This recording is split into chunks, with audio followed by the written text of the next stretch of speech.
Vitamin D பொறுத்த வரைக்கும் உங்களுக்கு தெரியும் நம்ம உடம்புல வந்து நிறைய விட்டமின்ஸ் வந்து தேவைப்படுது. வைட்டமின்கள், சத்துக்கள் தேவைப்படுது வேலைகள் செய்ய. ஃபேட் சால்யுபிள், வாட்டர் சால்யுபிள்னு 2 விட்டமின்கள் பிரிக்கிறாங்க. ஃபேட் சால்யுபிள் விட்டமின்னும்போது இந்த ஏ, டி, இ, கே அதாவது vitamin A, vitamin D, vitamin E, vitamin K இருக்கு. வாட்டர் சால்யுபிள்ல விட்டமின் பி காம்ப்ளெக்ஸ் எல்லாம் அங்க வந்துருது. இப்போ ஏடிஇகேல ரொம்ப இம்பார்ட்டன்டான ஒன் ஆஃப் த விட்டமின் வந்து விட்டமின் டி.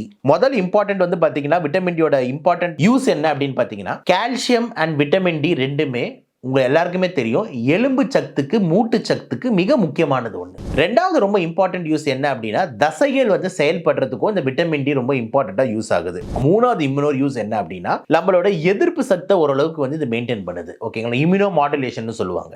ஸோ எதிர்ப்பு சக்தியை வந்து குறையாம இல்லாம பாத்துக்கிறதுல எப்படி விட்டமின் சி முக்கியமோ அதே மாதிரி விட்டமின் டியும் முக்கியன்றது ரொம்ப ரொம்ப இம்பார்ட்டன்ட். இதை தாண்டி விட்டமின் டி வந்து இந்த சுகர் பேஷண்ட்ஸுக்கு, ஹார்ட் பேஷண்ட்ஸ்க்கு இவங்களுக்கும் வந்து பாத்தீங்கன்னா விட்டமின் டி குறைபாடு இருக்கிறவங்களுக்கு இந்த மாதிரி ரிஸ்க்குகளுக்கு அதிகமாகுதுன்னு சொல்லிட்டு பல ஸ்டாட்டிஸ்டிக்கல் சொல்லுது.